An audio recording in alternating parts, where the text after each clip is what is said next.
We need to change the way we think about the Civil War. And when I say think, I mean how we understand it, how we feel about it, how we perceive it. I grew up an American boy, saw a lot of movies about the blue and the gray, saw a lot of movies in which the protagonists had some connection with the Confederacy or with the Union. Uh, the Civil War is an important uh, point of reference in our self imagination as a nation. It was a huge event. It was a traumatic event. It was, in fact, the sign of an enormous historical failure on the part of the nation that it happened at all. Yet, there is in the American culture, and this is particularly true back in the earlier times where my sense of history was getting established through the culture. It has a certain nostalgia about it. People celebrate it. Um, they don't. They don't go to Auschwitz to do reenactments. Uh, but here, where I live on the western flank of the Shenandoah Valley in Virginia, there are battlefields to which big crowds of people come on an annual basis to reenact what happened back in the Civil War. The schools and the have borne the names of Confederate heroes here in Virginia, and highways also, and statues in the park. On the Union side, there's a great deal of heartfelt sense of the beauty of the thing, in a way. The battle hymn of the Republic, as he died to make men holy, let us die, as he lived, well, let us die to make men free. And the truth is marching on. Uh, and the image of Lincoln being the great president, the humane man. Uh, there's a sweetness about the whole memory of the thing that's captured very well by Ken Burns in his fabulous series from more than 30 years ago on the Civil War, which a series that put Ken Burns on the map and has this haunting music by Ashokan Farewell by Jay Unger. You just you watch that series and you end up feeling so full in the heart of all this nobility and sad eventualities, and it's very poignant. Uh, we're not left with a feeling of, oh, if only that could have been avoided. But really, if only that could have been avoided. The country struggled for 40 years from the time of the Missouri Compromise until the election of Lincoln to hold it together. It was a very painful, difficult time in which some important developments were going on. And ultimately, this particular problem proved impossible to settle by legal, nonviolent constitutional methods. It was a failure. The whole purpose of the Constitution could be said to be how to make sure that our conflicts are settled according to the rule of law. And the rule of law applies also to the rule of the laws regarding how we determine who will be making the laws. And here we come to another part of how we should change how we think about the American Civil War. It's not the case that two equally sinful, flawed sides of a political conflict somehow couldn't work it out and bear equal responsibility for this enormous failure.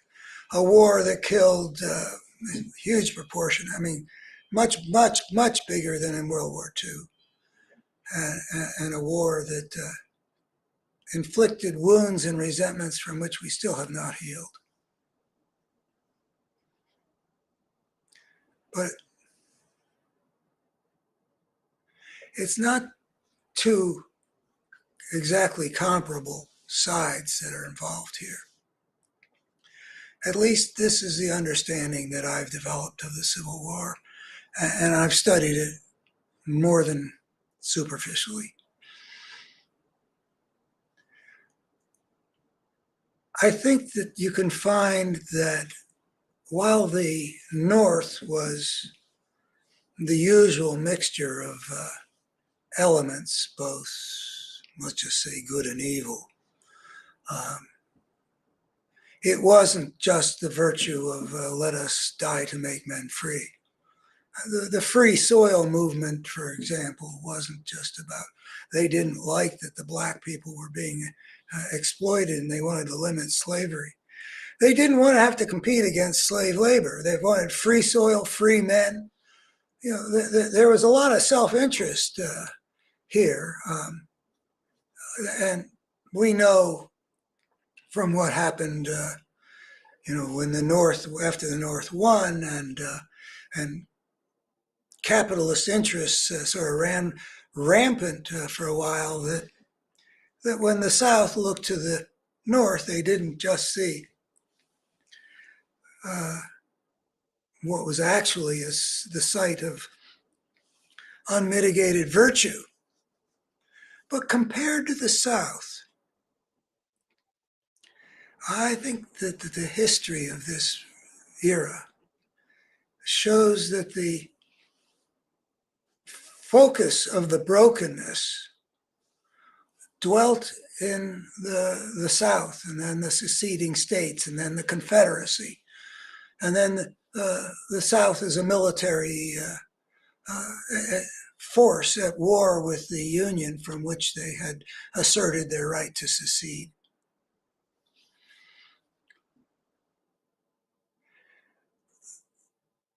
The South violated the American order in so many fundamental ways, bringing out that there was something wrong with the South regarding the question of domination. Let me just lay that out as a blanket thing.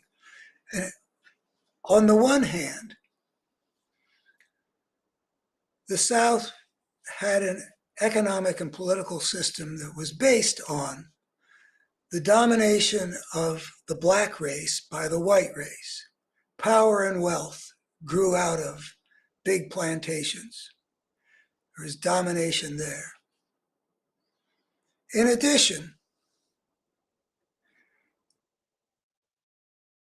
they dominated the rest of the white society to a degree way beyond what was going on in the North during the colonial period and up to the Civil War. dichotomy between the very rich and very powerful on the one side and the rest of the white population was big on the South because of the nature of their economic system.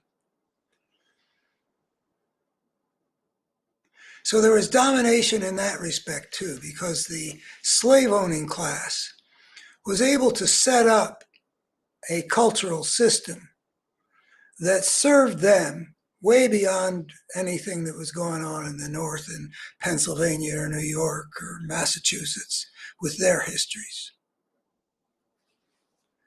So there's domination there too. And then after the Constitution was passed, making some concessions to the slave owners, about like 3/5. They got credit for 3/5 of the slaves they had in terms of determining how much representation they'll get in the House of Representatives. That made for a lot of domination of the South over the whole federal system. So that if you look at the history of 1787, George Washington, and then Adams from Massachusetts, and then Jefferson from Virginia, and then Madison from Virginia, and then Monroe from Virginia, and then John Quincy from Massachusetts, and then we go back to the slaveholding states with Andrew Jackson. The great majority of presidents and speakers of the House and justices were from slave states. And the slaves' interest exercised an undue influence, domination, over the Union in its first several generations. They were not used to any kind of subordination. They weren't used to the idea that sometimes you win and sometimes you lose. And you play the game, and like Biden said recently, you don't just love your country just when you win. Well, that went for the slave power too. They didn't have a lot of experience of losing. But then I believe this to be true, the balance of power began to shift toward the North. That's not how come Lincoln was able to get to be president from Illinois. That had to do with, again, the failure for various political parties to deal with the issue of slavery.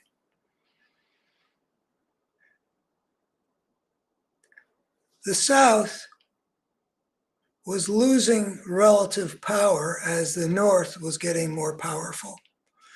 There was the influx of immigration, like from Ireland. And they went there so they didn't have to, they went to New York and Boston and Philadelphia because they wouldn't have to compete against slave labor. Slavery was not the way of the future, it seemed. And the industrialization of the North was also, I think, could be said to be shifting the balance of power. And the North and the South were continually, repeatedly fighting over how far would the empire of the South be allowed to expand. I think that a lot of the reason why the South created this national nightmare was that in their culture, in the culture of the South, there was an insistence on domination. And also, because of slavery, the idea of subordinating yourself was completely fraught with unacceptable emotional meanings. And you can see it in the rhetoric of the South in the 1850s, where they start talking as if any kind of limitation on them is to make them slaves. The Southern culture had a lot of brokenness in it, and the brokenness basically took over. when the South was faced with having to do what a lot of social classes have done over the centuries in various countries, sometimes you're up and sometimes you're not. There are aristocracies that have had to give ground in the UK, for example, over a few centuries. They didn't make a war over it. But the slave power was not in danger of being wiped out. Lincoln was clear that he had no constitutional authority to bother slavery where it was. They were going to be able to continue to operate their special institution as far as anybody was saying. The issue was that Lincoln was determined that the empire of slavery not grow. That was what they always fought over. That's why there was always this question of admitting this slave state over this free state. And you admit them together to maintain a balance of power. But the country was moving westward still and adding more states. And if the slave states didn't maintain their balance, they would become a more junior partner in the power system. Not like they wouldn't have any power, but they wouldn't be the dominant thing. They would have to admit that sometimes they have to accept that they are subject to the will of another.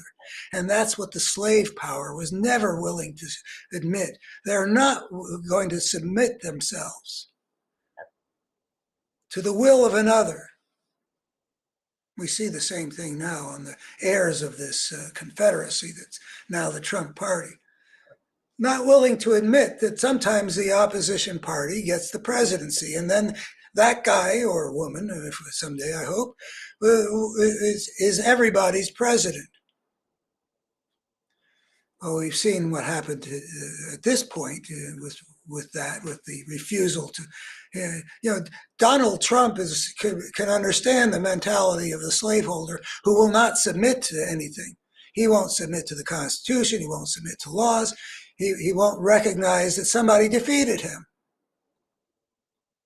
Well, the South, I don't believe, ever questioned that Lincoln had won the election. But they wouldn't admit that they had any obligation whatsoever to subordinate themselves, even for the 4-year term,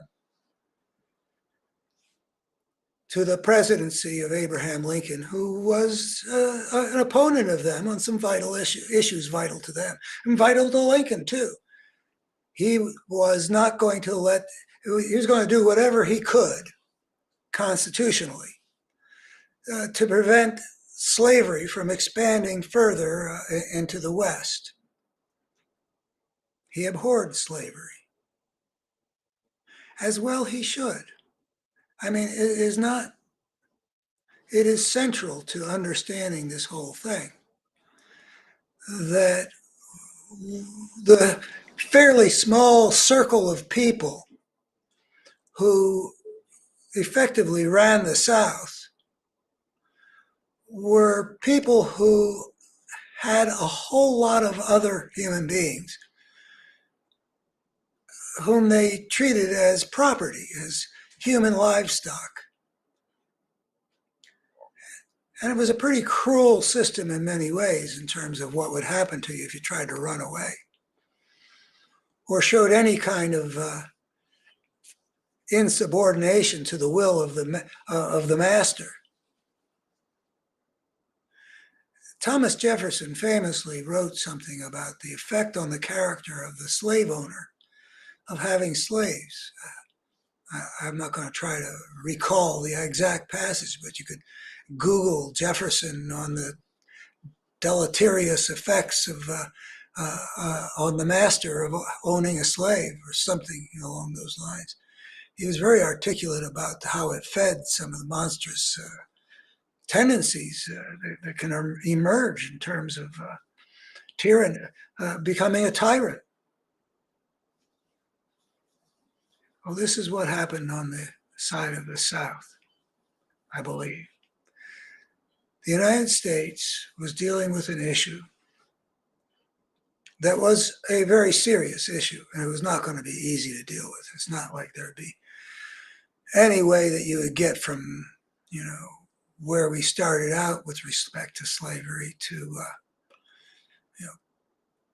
reining in the that institution and the power and wealth distribution that came with it. That wasn't somewhat difficult. And the balance of power between the regions, getting rebalanced, would never be super easy. But gee, at every turn, it seems, and you read the book, The Impending Crisis, about the 1850s, the South was the place where the intensity of the conflict was burning, mostly in South Carolina, but elsewhere as well. I think they called them the fire. Oh gosh, I'll tell you if I remember. They're referred to like they're a group of men, not super young, but pretty young, who were just very zealous on the cause of slavery and cooking the flames of secession. It was an increasingly intensifying problem about holding the Union together. Fire eaters, is that what they were called? It was a focus in South Carolina, but it had major echoes in other parts of the Deep South, less so in places like Virginia, I believe. But there was something brewing that had to do with the rage of a people. The beating of a senator from Massachusetts in 1757 on the floor of the Senate by a member of the House of Representatives because he felt that the guy had insulted, the Massachusetts man had insulted the honor of his relative, his uncle, another senator. And then the two parts of the Union divided after that beating almost to death of an important Massachusetts senator. The people in the South sent the guy who had done that almost murderous beating other copies of the cane with which he had administered that beating, and the people on the North were just absolutely repelled. There is an ugliness that's sort of present in the South from the beginning. And the North is rather slower to awaken. But it does awaken. But it awakens in response to something. Uncle Tom's Cabin is an awakening of feeling about the cruelty of this slave system. What John Brown did was in retaliation to the murders that were committed first by the slave side in bloody Kansas.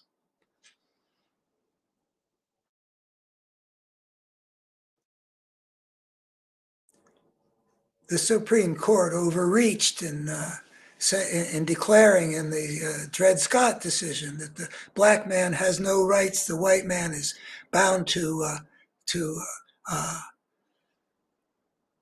respect, and creating a whole jurisprudence that had the implication, which the North could discern. By that reasoning, pretty soon there would be no such thing as a free state. If Dred Scott was going to be decided that way,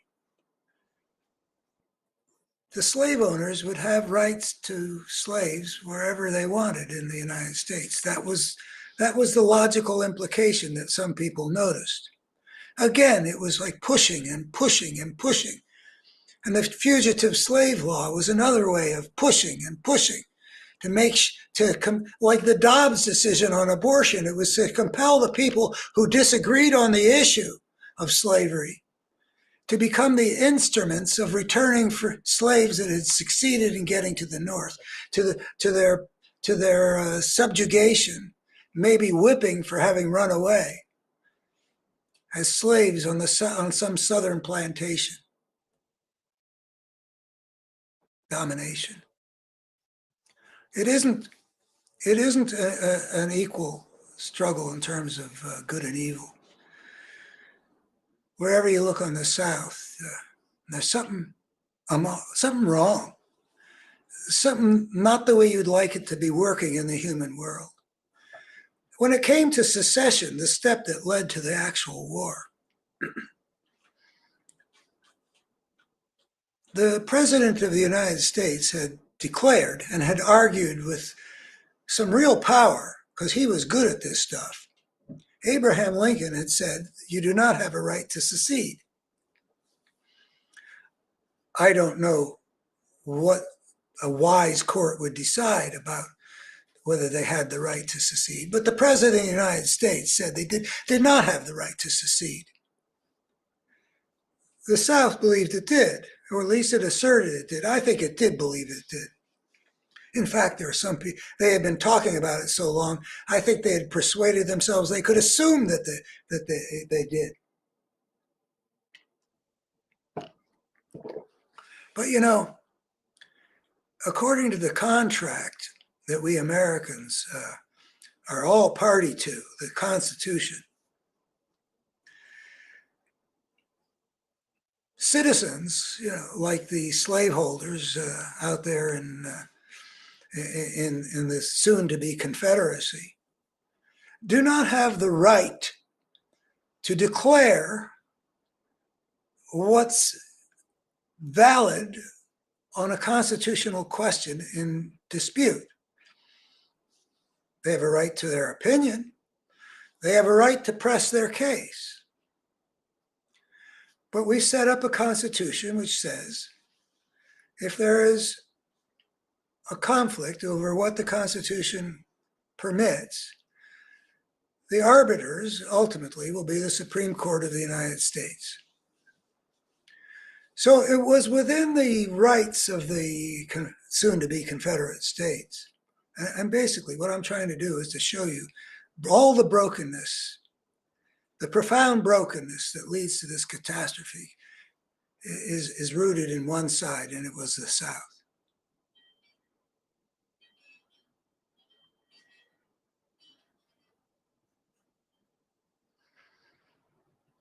They had the right to take their case to the court. Their spokesman would say, "We have a right to secede, and here's what the Constitution says and doesn't say, and we can conclude for this reason and that reason that we have the right to secede." Meanwhile, the President of the United States, represented by whoever he would have been represented by, did they have that position of what's it called? Oh golly, underneath the guy who represents the government before the Supreme Court, Neil Katyal, was acting Solicitor General. So he would have his Solicitor General make the case why, and a case can be made. Lincoln did do a good job. He'd make the case that no, we have entered into a pact that is indissoluble. And then the Supreme Court would have decided what it was. Now, I don't know which way the court would have decided. I don't know which way an ideal court would have decided. I don't know. I don't remember how much of the justices that handed down the disgusting decision in Dred Scott were still on their. Well, it's probably the same court. I mean, it's 1857, and the South should have brought its case after Lincoln won in November of 1860, and they decided, we want out of here. They should have either filed at the end of 1860 or in early 1861, and it would have been probably the same court. I don't know how they would have decided, and I don't know how I would have decided.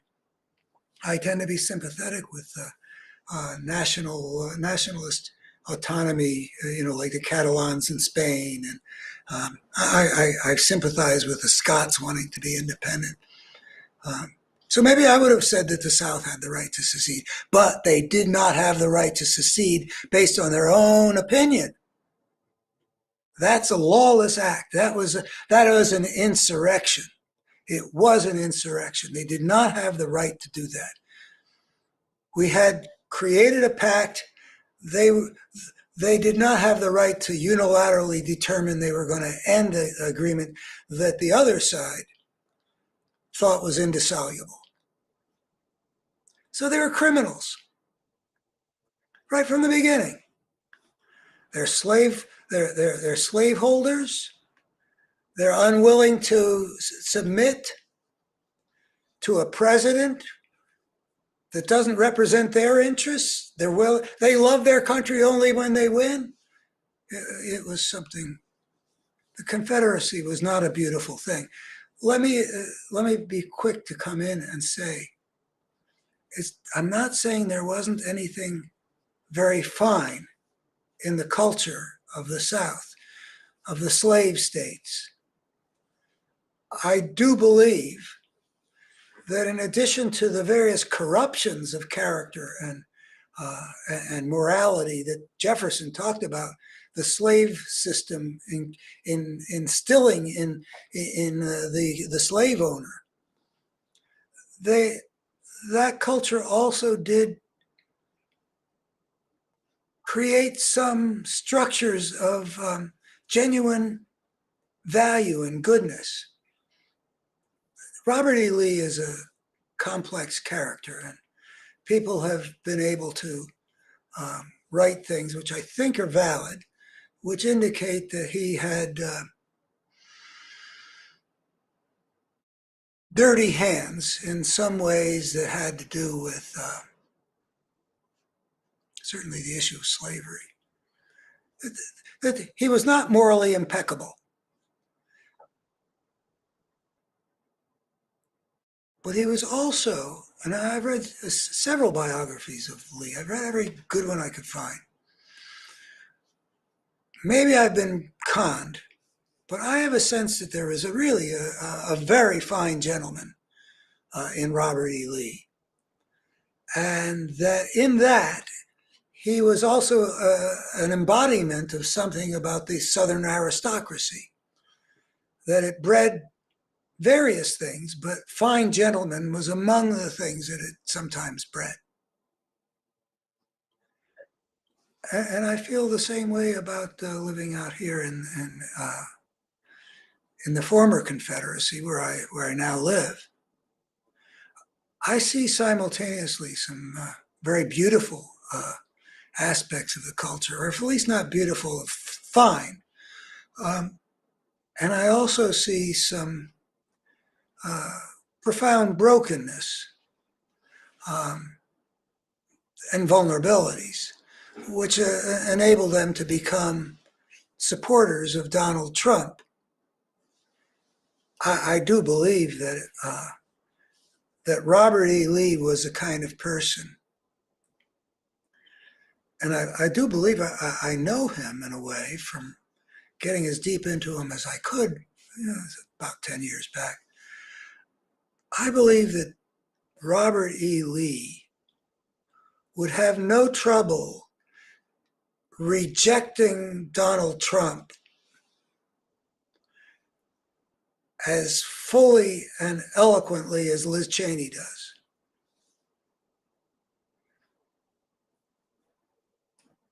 So there was fine things in the South, but when it comes to what it was that led to this catastrophe of the Civil War, it was the broken elements of the South.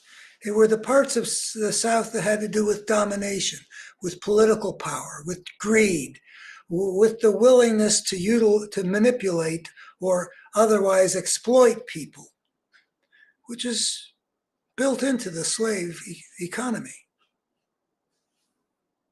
And I don't blame the slaveholders. I mean, I don't feel, I grew up in a family where Thomas Jefferson was one of the heroes. My father considered himself a Jeffersonian. I've always loved Jefferson. The things he invented, that beautiful place he's down in Monticello. He's marvelous. And writing the Declaration of Independence. But there were also problems with Jefferson.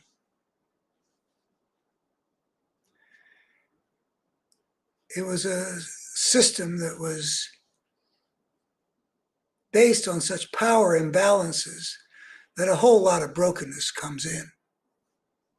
So he can pen the immortal lines that all men are created equal and endowed by their creator, but never be willing to let go of his own slaves that he depended upon for meeting his own needs, which were undisciplined. I mean, he lived beyond his means. I'd admire him more if he had freed his slaves because they were created equal and found a way. I mean, very talented guy. He wouldn't have had to starve to death. But, people who are who people are. And it was around the issues of money and power that the culture of the South was most deeply corrupt at the heart of it. At the heart of the economy of slavery and at the heart of the process which drove us to civil war, there was greed and the lust for power in the South.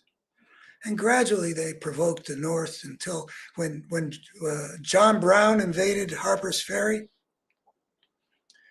I mean, John Brown, he was a beautiful martyr. After he gets captured and tried and executed, I mean, that's a piece of history. Like, boy, very few people get to be so heroic. But he was kind of a crazy guy. He wasn't really what the country needed.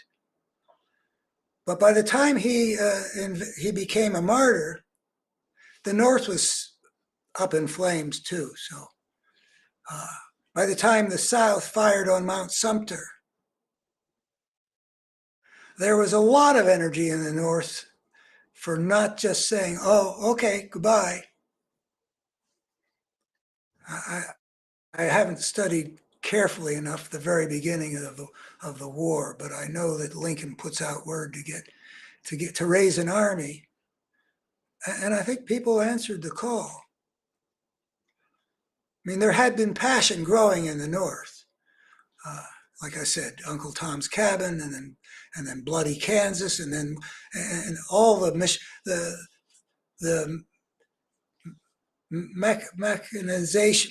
machinations that the pro-slavery people did in Kansas, trying to steal an election, basically, the LeConte Constitution.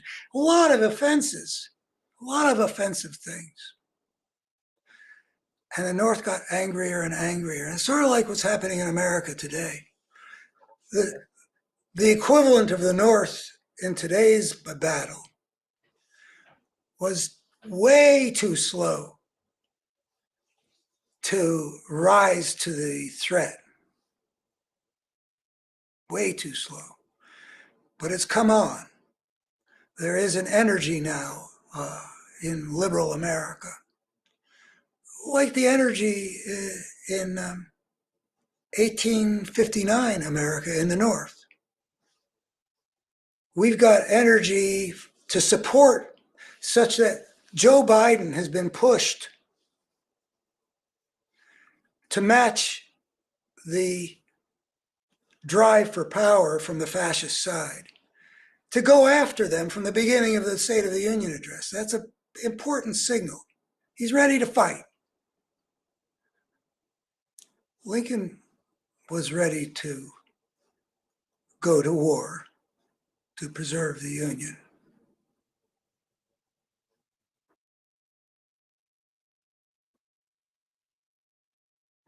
It came from the South, and yet the South is the part of the country that's been so celebratory. I mean, the Union, not that the people who had lived through that era did not forget that they had lived through that era. I mean, people were scarred by it. I think Oliver Wendell Holmes. There are books about the generation that fought that war on the Union side. And in a sense, how scarred they were by it. But eventually, it becomes the South, the people who brought this nightmare upon the country. Eventually, it was the South that took over all the telling of the history from, up to what's the name of it? Gone with the Wind. The Civil War got told more and more along the terms that that comforted the South and encouraged the South in its celebration of itself. The South in the Civil War does not deserve to be celebrated. I'm not saying that the soldiers did not acquit themselves well, but that's different from what side you're fighting on. I mean, everybody respects Rommel as a general, but there's a way in which he can't be a hero. The way Eisenhower could be a hero because he was on the wrong side. It has struck me as puzzling, mysterious, something that must have an interesting answer, but I'm not sure what it is. I'm thinking of Jefferson Davis. I don't know how many people are listening to this. He's the president of the Confederate States of America. He was to the South what Lincoln was to the North. I don't have a high opinion of Jefferson Davis, but be that as it may, Lincoln was a wonderful human being. Jefferson Davis does not strike me as a wonderful human being. I'm not going to try to characterize what all was amiss with him, but I don't dig the man. But even if I did, he's been a hero for generations of Southerners. Now, here's a guy who led his region into a huge catastrophe. I mean, it was a catastrophe for the whole country, which continues to be a catastrophe for the whole country. But the South was really left in considerable ruins and upheaval. And even if their behavior in the period of Reconstruction with the Ku Klux Klan and all that other stuff was as ugly as the stuff that went before, they really went through a lot of terrible experiences, picking up the pieces after fighting and losing a war of that kind, all of which was fought on Confederate territory, I think, except for Gettysburg. All over Virginia, it was fought here. Atlanta was destroyed, and Sherman marched to the sea, burning everything in his path. In his war is hell fashion, and I'm not criticizing what Sherman did. I think that there was a reason to. If you're going to fight that war and win it, I don't. Tell you the truth, to interrupt myself, I have expressed to one of America's foremost Civil War historians, to whom I've gone with my questions over the last 20 years, when they come up, which has been about 3 times, that I've come to think that Lincoln should have negotiated terms of the secession of the South rather than fighting a war to hold the Union together. That's what I've come to believe. He did not agree. And I'm not going to say I know as much about that world as this guy does, but I'm not sure if he's right or not. I do foresee that if you got 2 great powers that are cheek by jowl, it's going to create the possibility that you'll have a war down the road like you do between France and Germany or something several times in secession, because that's what great powers do. I don't know. Maybe it was important to hold the Union together, but I'm not convinced of it because of the huge costs. The huge costs that we did, that instead of saying, okay, let's sit down and work out the terms, Lincoln said, you can't go. And if you raise an army to assert your right to exist as a separate nation, I will raise an army to crush you. If you got to do that, it turned out that you got to do some really pretty awful stuff for like 4 years. The way that war got fought, it's so ugly. I mean, the way Grant, I like Grant. Grant had a way of fighting that did not minimize casualties. He knew that he could defeat the South by having even trades of destruction because he had more to begin with. And Lincoln thought that was worth doing. And I don't know enough to say, well, if you're determined to win this war and fight this war, and by that time, so much had been destroyed already. By the time Grant's the commander of the whole thing, and having such disasters as all the dead at Petersburg and south of Richmond. But anyway, war was hell. And the better side won.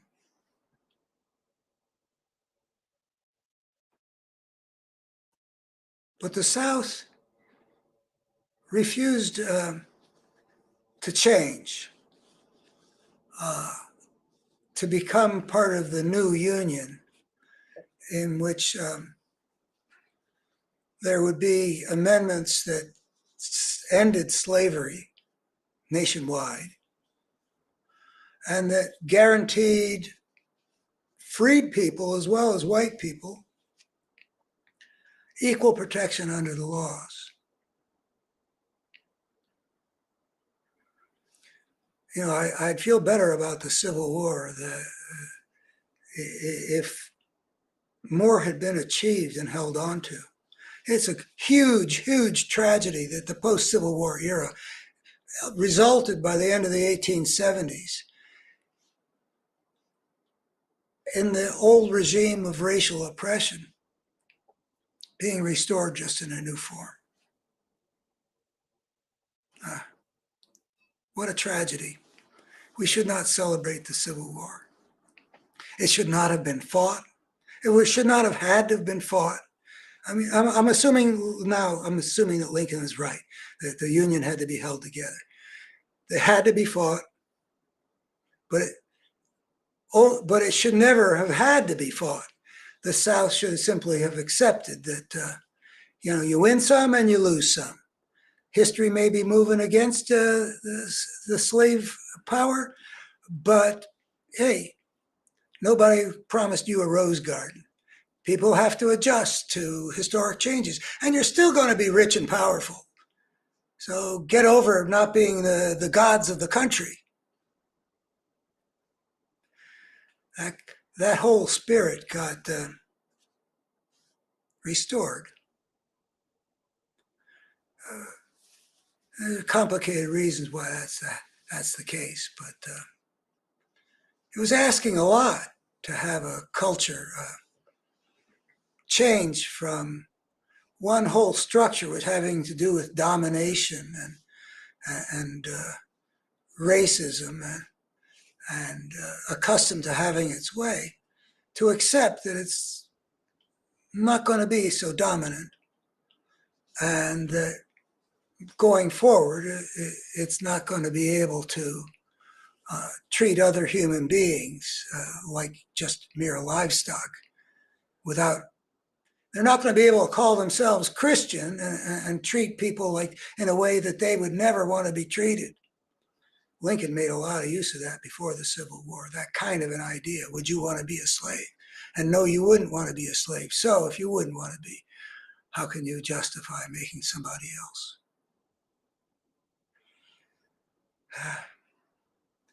So Jefferson Davis, he's not somebody that should be celebrated, I wouldn't think. Even if he were a more admirable human being, and I could be wrong about him, I don't know that much about him. he led his people into a terrible catastrophe, and yet he's a hero. I mean, you would think that if a leader makes catastrophic choices leading to ruination and great suffering for the people who followed him, that he would be the opposite of a hero. He would be one of the people that history looks upon with scorn and contempt and rage. I think they've changed the name of Jefferson Davis Highway over to, on the Alexandria and Arlington side of the Potomac and in Washington. But I used to drive on Jefferson Davis Highway. Jefferson Davis is honored in the South. What does that mean about the of the culture of the Confederacy? The heirs to the Confederacy. That somebody who had led them to a catastrophe would be a hero. I haven't seen a good answer to that question. But that's part of how we should change how we think about the Civil War. I think that you can appreciate the generalship of some of the fine military men that the Confederacy put on the field, just the way you would admire a quarterback who's able to move his team down the field, gets the passes in there, is able to get when he needs to run, he can run. Lamar Jackson. We admire certain kinds of skill and success on the field of battle. I got no problem with that. But when you've got people who fought for essentially the wrong side, the side that was on really fueled mostly by greed and the lust for power and the unwillingness to be subordinate to anything and the insistence on dominating everything.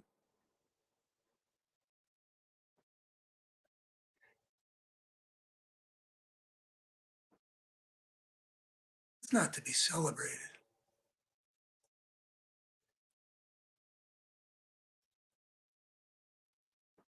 A war can be understood merely in instrumental terms, in which Rommel and Patton are both professionals, uh, and I can get in on that. I mean, I can admire the things about that Robert E. Lee was good at in terms of his generalship. Uh, I can admire the courage. There are a lot of military virtues that are on display as the South fought the fights that it fought.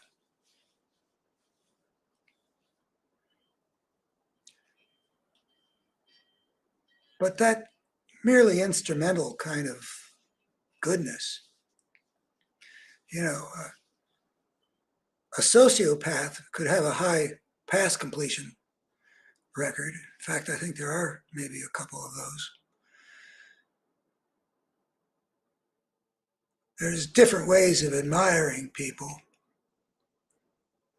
And I don't think that is really a sign of any kind of cultural health when we've got the heirs to the Confederacy, the people who live in the states that made up, the people who vote for, the white people who vote for uh, governments that pass bills that work to disenfranchise black people, for example, which we've seen in the rising in the South since the Supreme Court gutted the voting rights bill. We can see how that's not something for, that's not what we want to celebrate.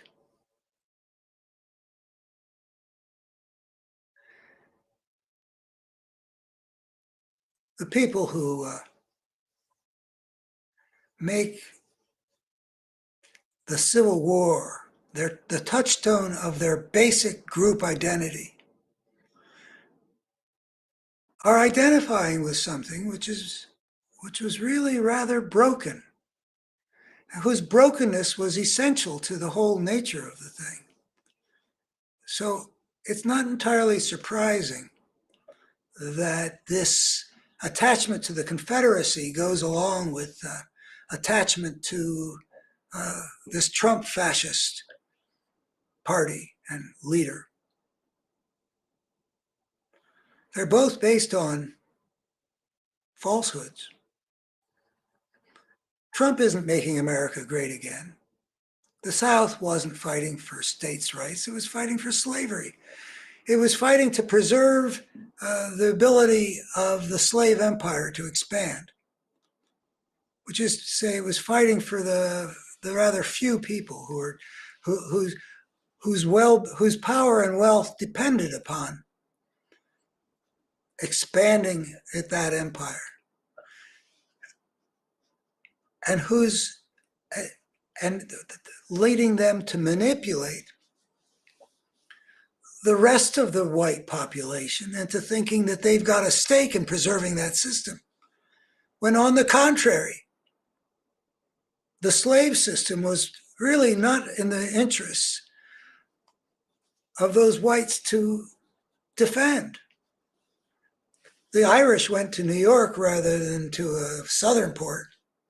They didn't want to compete against slave labor. Here we've got exploitation all over again. Maybe if we change people's understanding of the Civil War, there can be some connected moving of mental furniture of if the Civil War is not something to be celebrated, but is representative of a huge catastrophic failure on the part of the country and the country's political system, and driven predominantly by the brokenness that was at the top of the Southern culture. Maybe that'll have a little effect on helping free some of these people from playing the same role of being led to defend something which is really indifferent, in fact, hostile to their interests. The people who run this Republican Party are in the business of taking, whenever they can, power and wealth away from average Americans, including their supporters. So we need to stop thinking about the Civil War as being anything wonderful or something to celebrate or feel real poignant about, like Ken Burns leads us to feel. Maybe because it was such a catastrophe, maybe that's the best way to deal with it. I'd like to ask a psychologist that question. If you've been through something as terrible as that, what is the best way of dealing with it? The truth is, it was just an unmitigated, terrible thing. Maybe it's also true that we should somehow gauze up the picture with celebratory music of the Ashokan farewell. I don't know. But the truth is, the Civil War was nothing for us to celebrate. Thank you.